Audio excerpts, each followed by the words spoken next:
Several years back, I was going to Nashville. I've been a regular songwriter at the Bluebird Cafe in Nashville for quite a few years, and the way that works is, I think I had to audition for like about 5 years before I ever got in to go in on Sunday night to play 3 songs with a bunch of other songwriters, and at the end of the night, a hit songwriter would come in and play for about 30 minutes. It's always a great experience. But anyway, I got into town really early, and I was sitting out in front of the Bluebird Cafe. They don't let anybody until about 5:30, and I think I got there like at 11 a.m. or something crazy, you know. So I'm sitting out front and I'm going, well, I got a little time, maybe I should use it. So I thought, okay, I'll try to write a song. And I wrote this song, right? And then after I wrote that song, I thought, well, maybe if I can write a song that fast, maybe I can get it recorded that fast. So the next morning in Nashville, I went into the studio in Nashville and I recorded this song. I thought, if I can write a song that fast and record it that fast, maybe I can get it uploaded that fast. And that night I got it uploaded, and it was uploaded and published, and that's how this happened. It's called Why I Do What I Do. I was trying to figure it out, and here it is.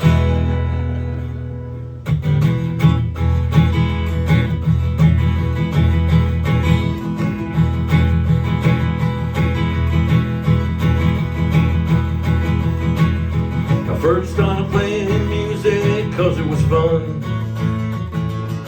There was nothing I loved doing better under the sun. It gave me satisfaction I never knew. It gave me reason to do what I do. If I was feeling good or bad, I could write a song.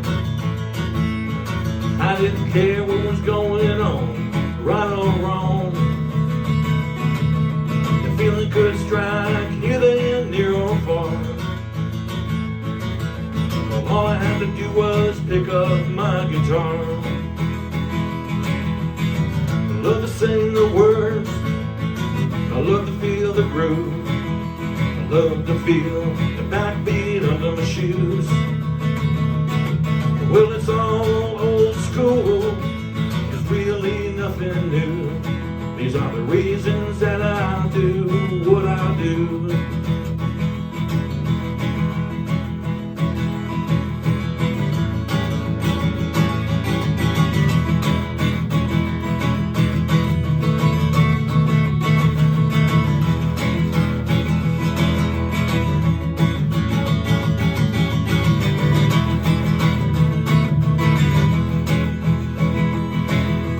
Music for me what I could not do for myself.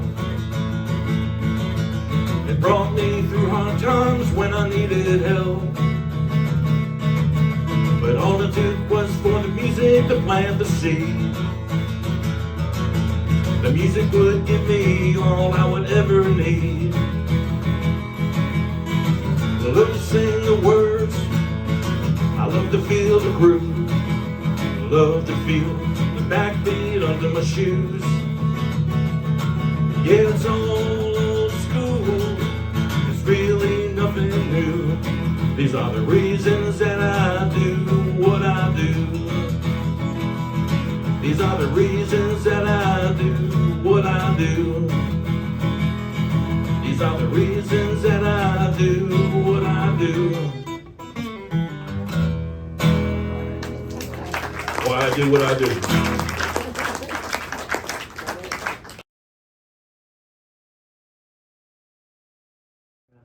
Yeah, thank you guys for coming out on this Sunday and hanging out. This is really special.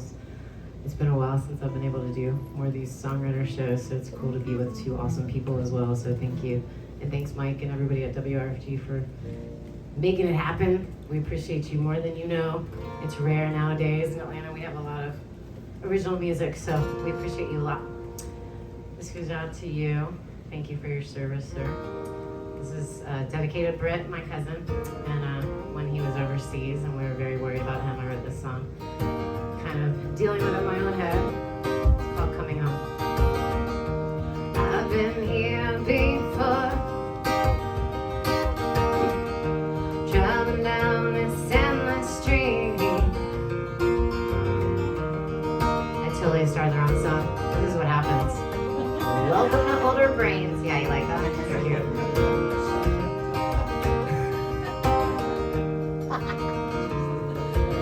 I was literally pick up Brit, and then my mind just went elsewhere, and then I started a different song. So anyway, let's start the right song now. Here we go. Driving westbound, heading back to that old town. It ain't nothing like it used to be. Rain keeps coming down. Faces, they still haunt the ground, and things we thought we'd do by now.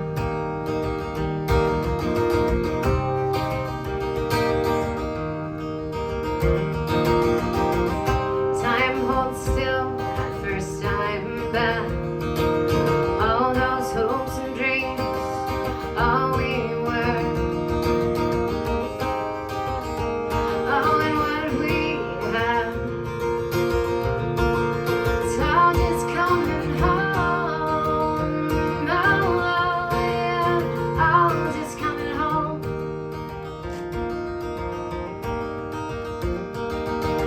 Still traced on that diner chair, times that we all shared. This 3 decades of this, being unaware.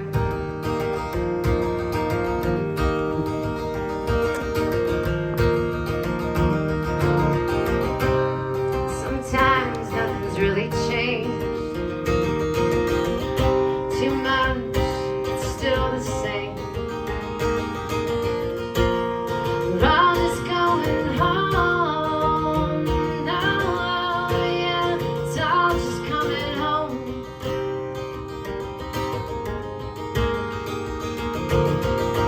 We all leave, we always go back to that one place. Those moments when it all, yeah, it all felt like home. Oh no.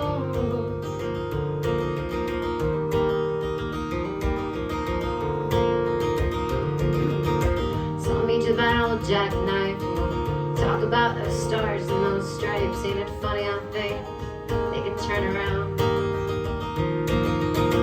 'Cause I was on my knees at night and I was praying to God he was holding you tight. I know this war ain't been good for you and your new wife. Let's laugh like we did when we were 2. Find out my dear, I'm just like you, afraid. I'm going home now. Oh, I'm coming home. Oh no, will you please come back home? Ooh. Will you please come back home?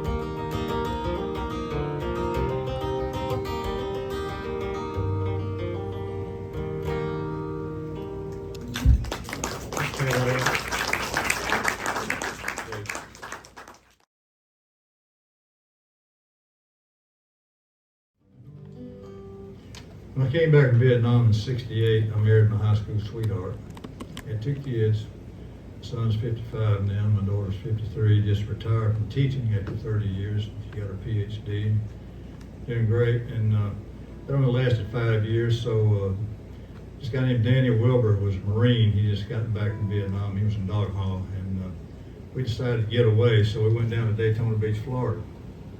We were riding down the strip there, and we saw a place called the Torchlight Lounge, and there was a big sign up there that said, "Appearing tonight, Johnny Carver, tie a yellow ribbon around the old oak tree." I was a big fan of that song, so I said, we got to go see him tonight. So we did. Sitting in the back, I kept looking down at the front, and I saw this beautiful girl. I've never seen a girl look that great before. And I told Danny, and I said, Danny, I got to go see if I can dance with that girl. So I did. And he got sick. I didn't realize it at that time, but he was dying from pancreatic cancer from Agent Orange.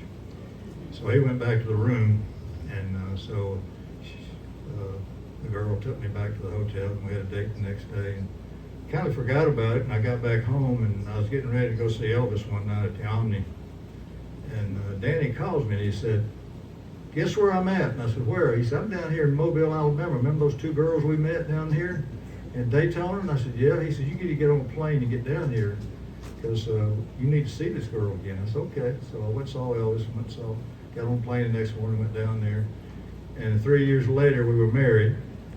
'76, and then later we moved to Nashville in 1981. Buddy Killen, who we were just talking about, moved me up there. Paid $1,700 to move us up there. Made me a creative director. I got to thinking about all that, what happened. And in '83, I became the president of the Nashville Songwriters Association, and it was a great year for us up there.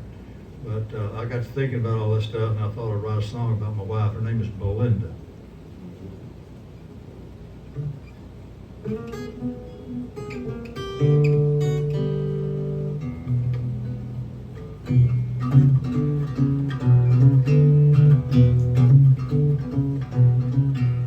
met this little girl in South Alabama. Now the Daytona is around the spring break. In '73. And Johnny Carver was singing Tie River around that old oak tree. Well, it was late one night at the Torchlight Lounge. I asked her to dance, then I found my true love on a hardwood floor. Well, I guess you never know what the good Lord's got in store. Belinda, that's her name. Belinda, that's her name. The most beautiful girl I ever laid eyes on. When she took my hand, she became this song. Well, they were moved to Nashville, Tennessee. Became a part of some history in '81 down the Music Road. But the best part of it all, y'all, is I'm still in love with a girl they call Belinda. That's her name. Belinda, that's her name. The most beautiful girl ever laid eyes on. When she took my hand, she became this song. Now, 40 years later, we look a little gray. We got a few wrinkles, but they've been fun. Man, a whole lot of fun. And when we're sitting in a rocker just a sipping a wine, I look over at her and I say, "Man, you still look fine." Belinda, that's her name. Belinda, that's her name. The most beautiful girl ever laid eyes on. When she took my hand, she became this song. Now when the angels come, take me home up to see Jesus around the throne. What a glorious day, man, that's gonna be. But my life just won't be complete till I see her strolling those golden streets. Belinda, that's her name. Belinda, that's her name. The most beautiful girl I ever laid his eyes on. When she took my hand, she became this song.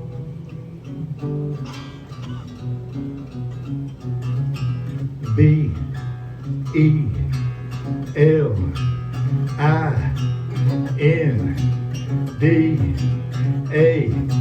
Belinda.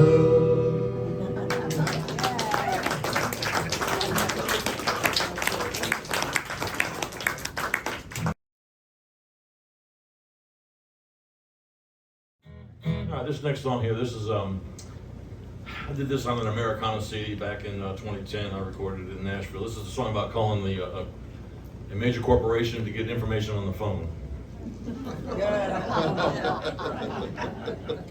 And what happens now, you make the phone call and you get a recorded message, and it tells you to press a couple of numbers, you know, some prompts to go through that and, you know, to get to where you got to go. And that's okay. I understand that. That eliminates somebody from having to sit around and answer them the same questions all day long. I understand that. It's by the time you get through 8 or 10 prompts and you get to the human being never knows anything, right? So That's this song here. It's called I'll Have to Get Back With You.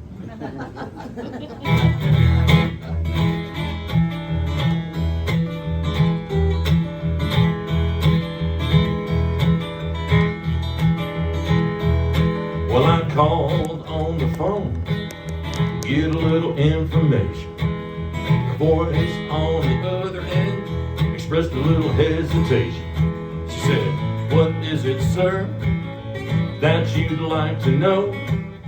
I said, "I'd like to know one thing that I didn't know before I called." She put me on hold. I was listening to headline news. She came back on the phone and said, "I have to get back with you." Well, I went to the auto store to get a part for my car. The man behind the counter said, "Let me look here in the catalog." Well, I sure was hoping he wouldn't have to look too far. He said, "This part is hard to find for this type of car." Went into the back room and returned not a moment too soon. He had a look on his face and said, "I have to get back with you." Oh, let me tell you here.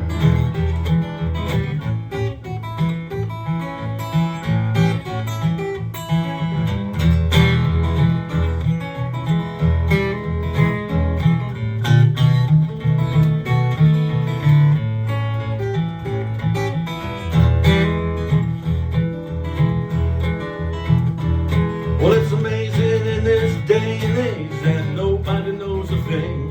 There's an information overload. It's all at our fingertips. The chances of finding an answer are at an all-time low. Surely there's an answer to the question that somebody knows.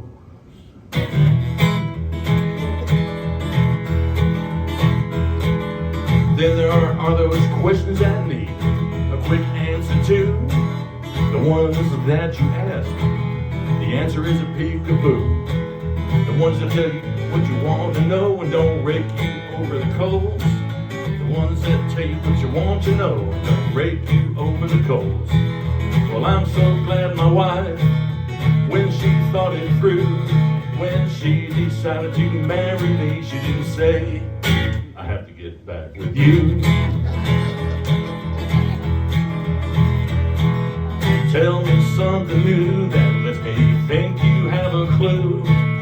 Tell me anything except I have to get back with you. Oh, tell me anything. Tell me they don't make them anymore. Just don't tell me you gotta get back with me.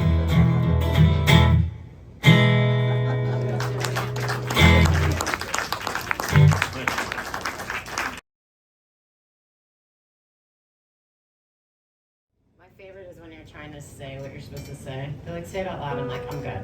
Because you're like, "operator" 5,000 times. For some reason, they never pick up my voice. It's a southern thing, I guess. Well, let me get another pick since I dropped in my guitar. Hold on. Life. It is what it is. So this next song is called "Hoping the Right One Wins." And I was actually living in Nashville at the time. We're talking about Nashville, so why not? And I had this gentleman who I'd never met in person, decided to be a crazy stalker person, and took hold of my computer, got my ISP, and like took hold of like my literal computer and started deleting files and moving things. And anyway, I went to the Popo, and they told me there was nothing they could do until he threatened my life. So I took matters into my own hands and wrote a song about it. That's what we do. It's better than nothing, right? You're like, well, I guess I'll just write a song. So anyway, it's called "Hoping the Right One Wins."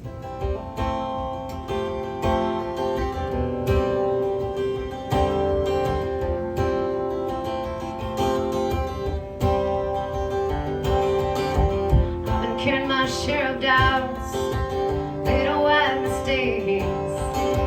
Time I let them fight it out. Oh, and open it goes a runaway. I know there's a strength inside of me to get through even this.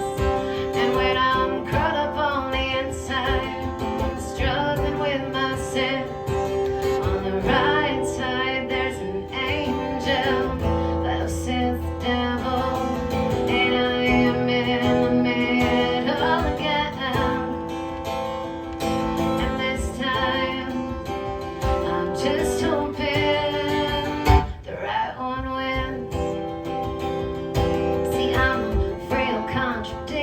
of who I said I'd be. Yeah, I've been giving in to temptations, oh, and letting them get the best of me. There's a line that I'll stop crossing. This detour might be hard, but in the long road of life I know I'll fall into the right arms.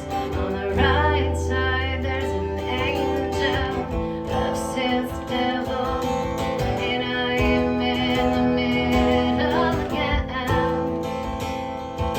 And this time I'm just hoping all the right one wins.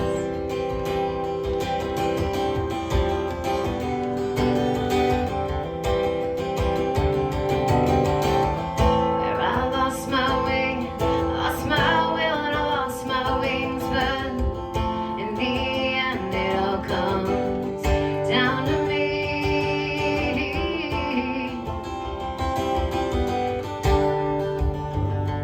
So on the right side there's an angel, and left says the devil, and I am in the middle again. And this time I'm just hoping, yeah, this time I'm just hoping all the right one wins.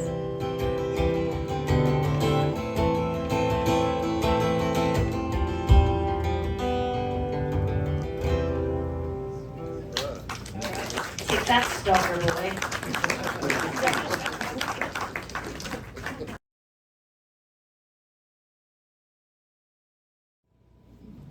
When I was working at ASCAP, American Society of Composers, Authors, and Publishers, I was vice president there for 10 years and signed over 800 writers while I was there.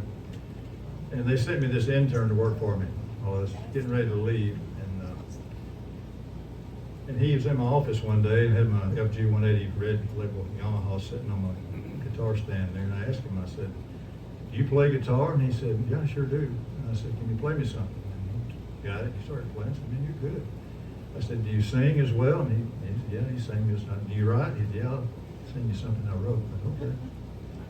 And I said, "Man," I said, "let me get everybody down here to listen to you." So I got all the people down there. Jerry Bradley's wife, Connie Bradley, he was the head of ASCAP at that time. They all listened to him. And he said, "Do you want to see my scrapbook?" And I said, you got a scrapbook?" He was just a sophomore at Belmont. And yeah, so he brought it in. He was already in the Wheeling, West Virginia Hall of Fame, because he had opened for all the big artists up in West Virginia. So his name is Brad Paisley. And I was getting ready to leave because Ann Murray just hired me to run her publishing company in Nashville, Bauman Entertainment. And I said, "Brad, I got one thing for you to do before I leave. I said, I want you to take this magnifying glass, and I want you to go over my old guitar, and I want you to locate and identify every signature on there."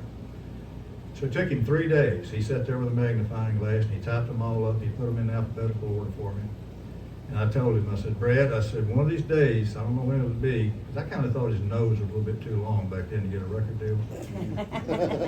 And I said, "One of these days, you're going to get a record deal, and I'm going to bring my guitar over there, and you're going to sign it, and we'll get a picture, and you'll be the last person to ever sign this guitar." Well, that actually happened. Well, later on, I wrote a book. It's called "This Guitar Can Talk." It's on Amazon. And that's a picture of my old FG 180 Yamaha there.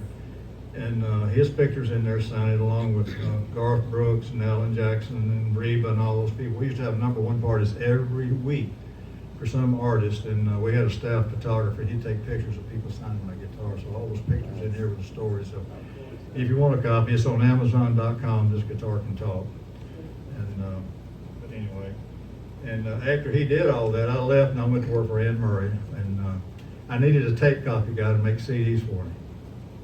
And I got a call from Reba McIntyre's office one day, and she says, "Tom, there's a kid just sang a demo for me, and he needs a job. Would you interview him?" I said, "Okay, send him on over." So he came over, walked in. He's about 6'5" or 6'6" with a big old mullet and a cowboy hat, and he sat down with a big old laugh, and he said, "I need a job." He said, "I just came late to Oklahoma." And I said, "Well, are you good at making CDs?" And he said, "Yes, you bet your ass I am." And I said, "Okay."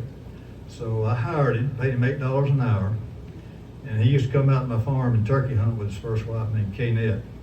He divorced her later on, but So he'd come out there in his camos and hunt and everything. And I had a cassette tape with a song on it. It had been recorded already twice by George Jones and Kenny Rogers.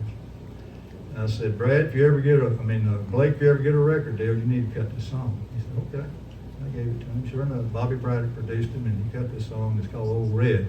I had part of the publishing on it, and it's the song that's made me the most money as a publisher. But anyway, later on, years ago, when that song petered out, before he started Old Red Restaurants, I sold my part to a guy down in Florida, which I shouldn't have done. But I needed the money right then to rock my driveway and put new windows in my old farmhouse, so it helped out a lot.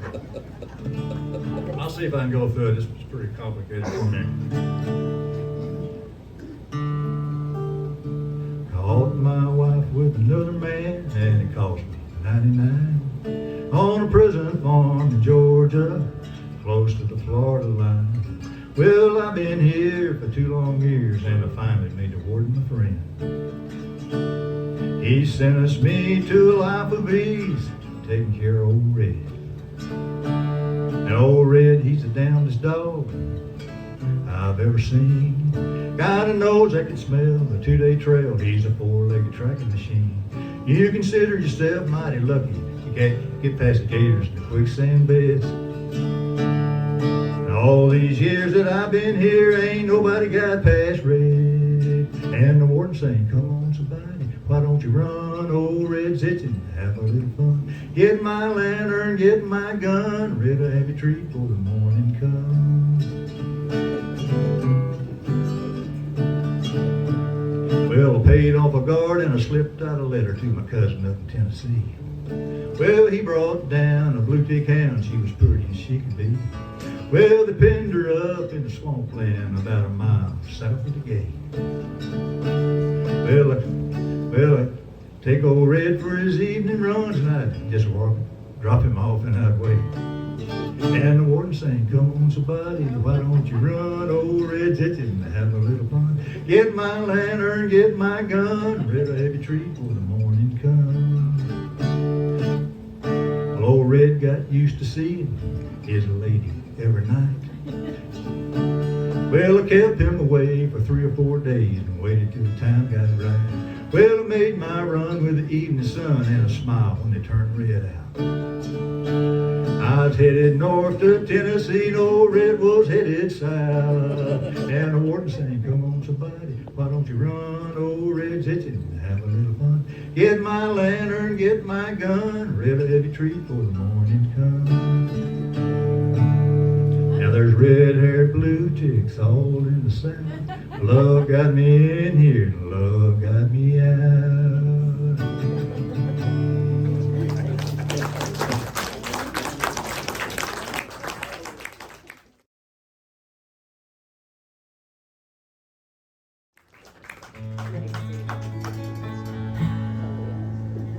Yeah, this song here, this is one, this is a kind of a special song, a song I wrote about my dad. And I did this on a CD back in 2006. The CD was called The Way I Am, but this is, the story about this song is my dad and I were talking on the phone one night. He passed away in 1995, but somewhere before that, we were talking on the phone, and I was in the South and he was in the North, and I was getting ready to go out on the road for a couple of months. And I told him, I said, man, let me come by and get you, and we'll go on the road. You know, you can ride with me and we'll catch up and kind of have some fun. And my dad had a real dry sense of humor. And he just said, he says, yeah, he said, that sounds great. He says, but if I go anywhere, he says, I just don't want to come back. And we laughed about it at the time. And then there was a time when he didn't come back, and I'll tell you about it. It's called I Don't Want to Come Back.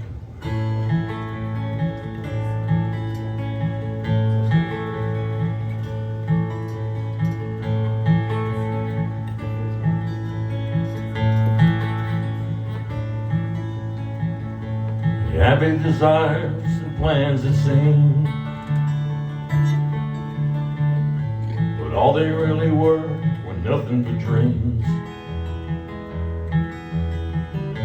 His writings and books and thoughts were always near. When he made up his mind, it was always clear. He never cared go anywhere.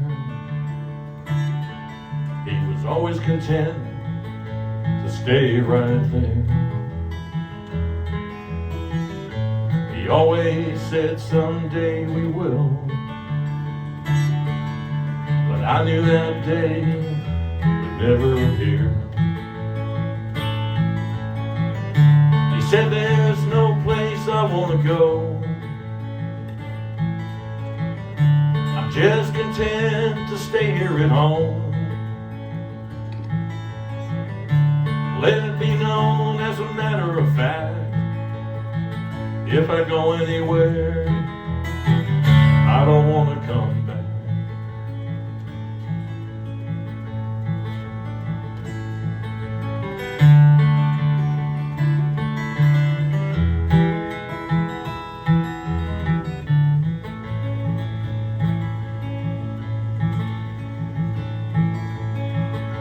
The years rolled by and I left home. I couldn't stay put, I had to roam. Now I feel like I'm living my daddy's dreams. I just wish he'd be here to see. He said there's no place I want to go, I'm just content to stay here at home. Let it be known as a matter of fact, if I go anywhere, I don't want to come back.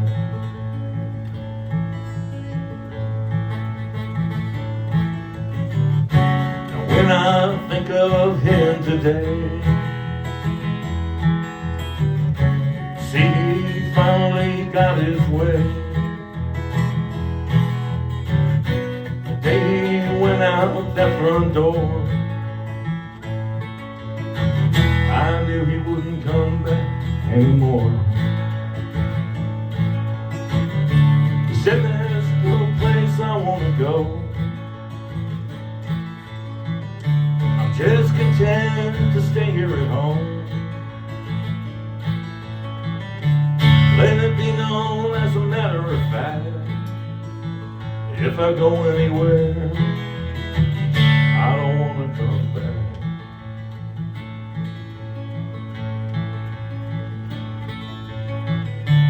So you know as a matter of fact, if I go anywhere, I don't want to come back.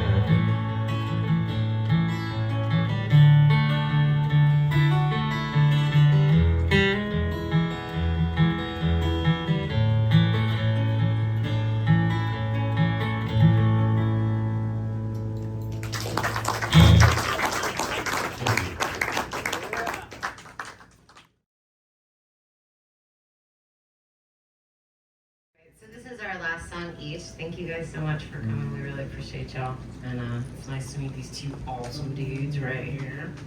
And we appreciate you. It's nice to have some radio stations here in Atlanta that have some original peoples.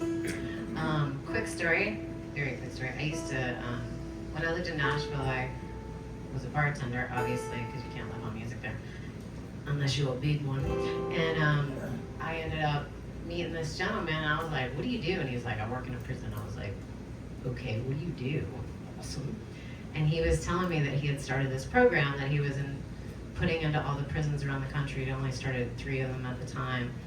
And it was something that prisoners actually voted to be into, and they acknowledged that that was what they were going to do. And it was a 12-step program, but it was very different from all the ones out there. So they could get out early, and it was about just changing their life. And I said, dude, if you ever need a musician, like, I'd love to come and like chat and like be a part of that. He was like, really? I'm like, yeah, let's do this. So I went and played for these ladies, and it was just the most amazing show I've ever had in my life. And you're literally sitting, you know, with the lockup doors behind you. I was like, that was a little weird. Yeah. But the ladies were so sweet, and I remember talking to them afterwards, and the best thing I think that they said to me that made the most, not the best, but the most impact on my life was that they were like, thank you for reminding us that we mean something. And I was like, oh my God, like my heart just like sank. I was like, of course you mean something. I was like, that's why I'm here. I was like, let's do this and play some music.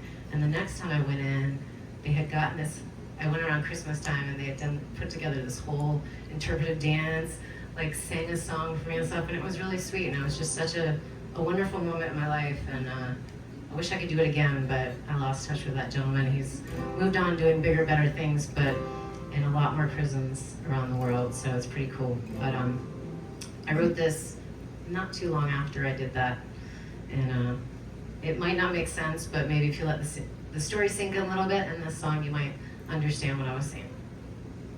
It's called I Swear.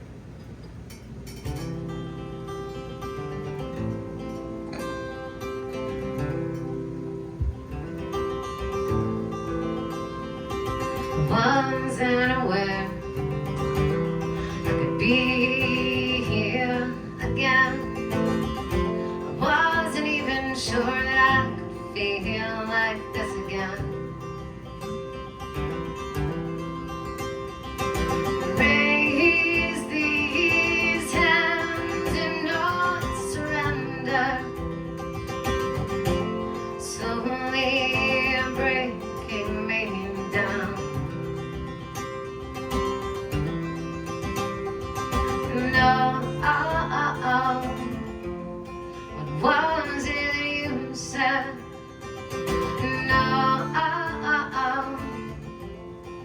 what was it you promised? I give it in, and I'm keeping it in, and I guess this armor wasn't strong enough. I give up, I swear. Oh, I swear, I swear, I swear. I tried so hard not to let this happen again. Waiting and wondering and letting someone else make me whole. You gave me just enough to doubt my defenses, and you broke me down, oh, to the core of my existence. I'm keeping it in. I'm keeping it in. I guess this armor wasn't strong enough. I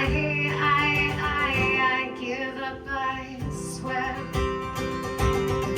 Oh, I swear, I swear, I swear.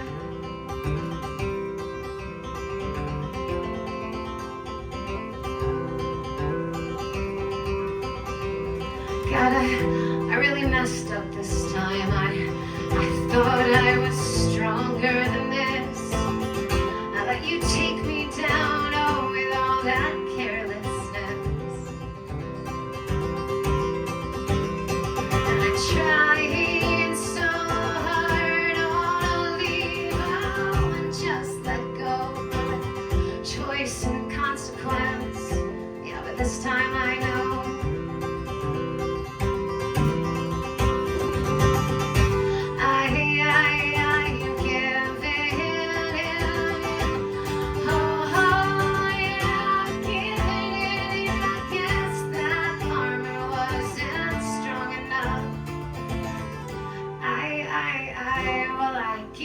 I swear.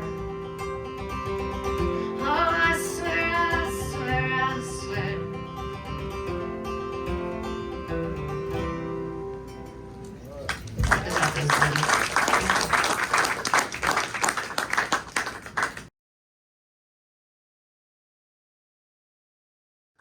Okay, it's been good. I enjoyed this so far, and appreciate y'all coming.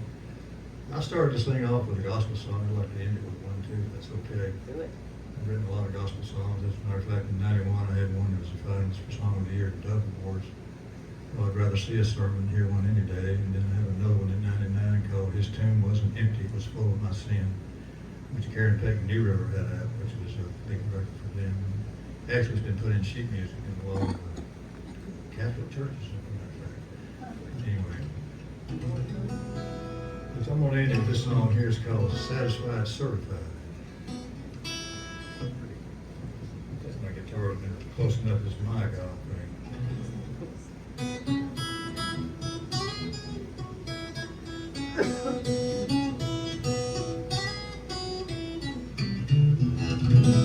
I was traveling down the crooked road, not sure of my way. My life got so confusing with every turn I made. And then one day the Son of God shined down on my soul, put His brand upon my heart, and thanks to Him I know I'm satisfied, certified, I'm washed in Jesus' blood. Satisfied, certified, I'm sealed by His love. I got my one-way ticket stamped approved by heaven's hand. Satisfied, certified, a child of the land. If life has you stranded on a hopeless dead-end street, troubles knock you down, you can't get back on your feet, just turn your eyes to Jesus, He's paid your way. Once you let Him in your heart, and brother, you can say, I'm satisfied, certified, I'm washed in Jesus' blood. Satisfied, certified, I'm sealed by His love. Got my one-way ticket stamped approved by heaven's hand. Satisfied, certified, a child of the land. I'm satisfied, certified, a child of the land.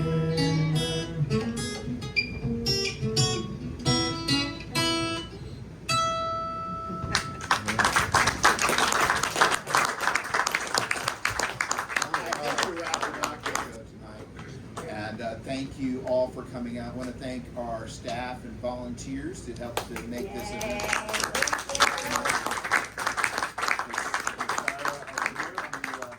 Check us out. For those of you not familiar with the station, just go to our website, which is WRFG.org. You can, if you can't pick up the station where you live, maybe you live way out somewhere, we do stream 24 hours a day, 7 days a week on our website, so you can listen to us. In fact, I was looking at it, we had listeners this morning, and we had listeners all across the United States, Europe, and in Russia. So I'm not exactly sure what they're doing listening in Russia, but we do at least have one listener in Russia. But thank you for coming, guys. And if you have any questions about anything, just let us know.